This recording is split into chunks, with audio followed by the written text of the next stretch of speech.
Let's try to look at Greenply now, because it of course came out with its earnings. It was a good set of number. Overall revenue saw an uptick of 20-odd%. Even PAT saw a growth of 32-odd%. But remember, this was the quarter which was also impacted by supply chain disruption for raw material that Greenply uses. Now, to understand as to how the quarter has gone by, how things are going to shape up going forward in FY27, we are now joined by Sanidhya Mittal, who is the joint MD of Greenply Industries, joining us now.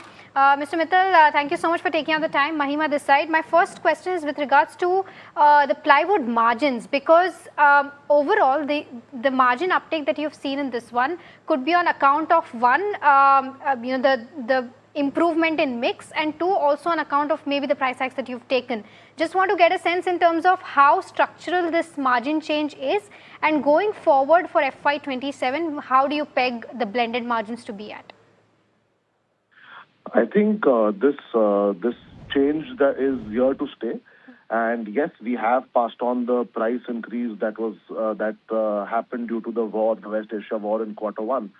And I think going forward also the margin profile should improve from here, because the guidance that we've given to the stock market is that we are going to operate at about 10% EBITDA on the plywood business. That's the goal for this year, and anything between 16 and 17% for the MDF industry. So I think we've met our numbers in almost all segments. We've somehow not met the numbers in the plywood segment, because in terms of margin, I think we're going to meet that once the overall revenue, we start getting economies of scale in the overall revenue. We'll start hitting the plywood, the guide numbers as well. Okay. Sanidhya, afternoon, Alex here. So I'm just wondering about the plywood volumes, right? Apparently your volumes are growing faster than industry. Why do you think that is, one? And two, what are the implications for the mix in the remainder of the financial year if that continues? I think the mix will be pretty much the same. And our growth definitely is better than the industry at this moment, because also if you see Q1 last year, I think the base was very low. So on that base, I think this percentage was easily achievable. But when you look at Q4, I don't think we've done the equivalent number. And that was a lot of reasons. We could not source enough material. Our overall utilizations in the plant were low because, plywood is an industry which is very labor intensive.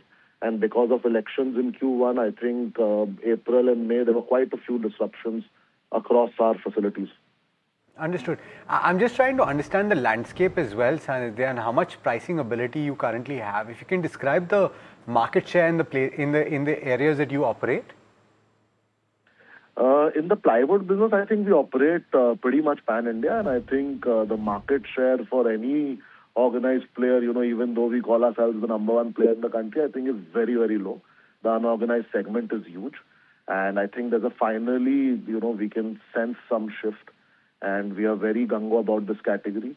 And we are seriously going to build a lot of capacity. We already have one capacity under construction in the plywood business. We are planning a couple of more capacities, which we're going to announce in the corresponding quarters. Okay.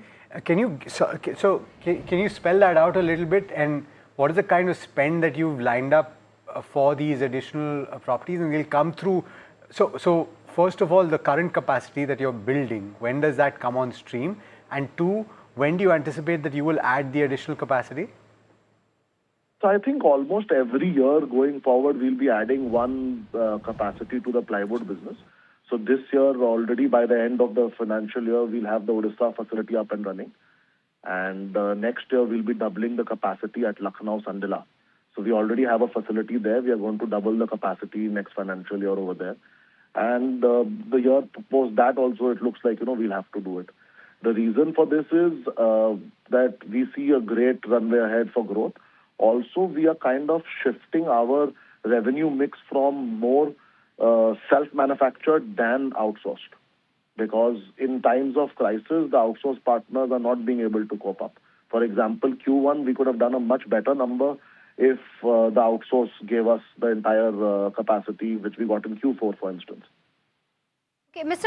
Mittal, all of this that you're talking about in terms of capacity addition, right? What is the kind of Capex that you're planning throughout the next phase of expansion, and how will that expansion be funded? Is it going to be via debt, equity, anything of that sorts in the plan?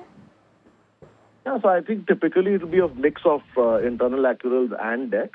So 30-35% is what we typically target to invest on our own, which is from internal accruals, and the balance is debt funded.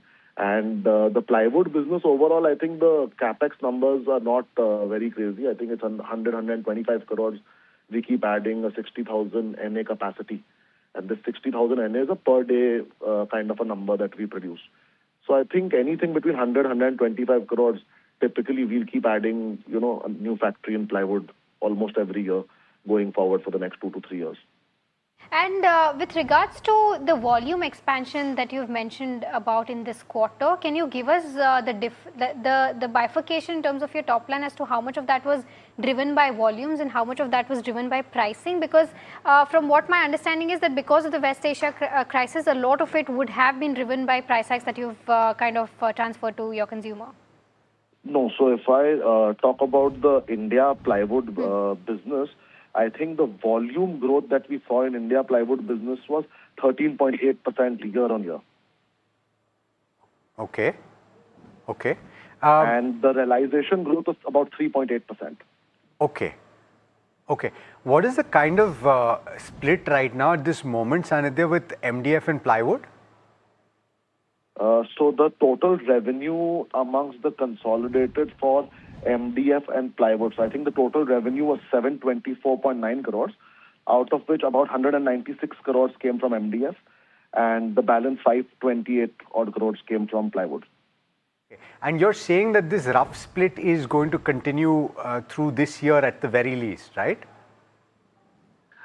So I think both businesses, we have a clear growth strategy. In MDF, I think we'll max out the current installed capacity this financial year. And we are already building a new facility, which should get completed somewhere in the middle of next financial year. So, once that is ready, then we can almost look at a 70-80% growth from here in MDF as well. Okay. Once the second facility for MDF is up and running. Okay. And just a last point, Sanidhya, trying to understand, you're aiming margins of what, 10% you said for plywood. And so do you anticipate you will achieve that in the second quarter? And if so, what are the kind of blended margins that you anticipate?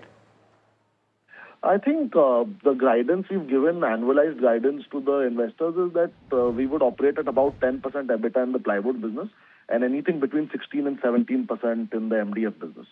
So I think blended should further go up, maybe 11.25, 11.5%. Something like that should be the blended EBITDA going forward. Got it, got it. Absolute pleasure speaking with you, Sanidhya, and look forward to the next chat as well. Wish you all the best in FY27.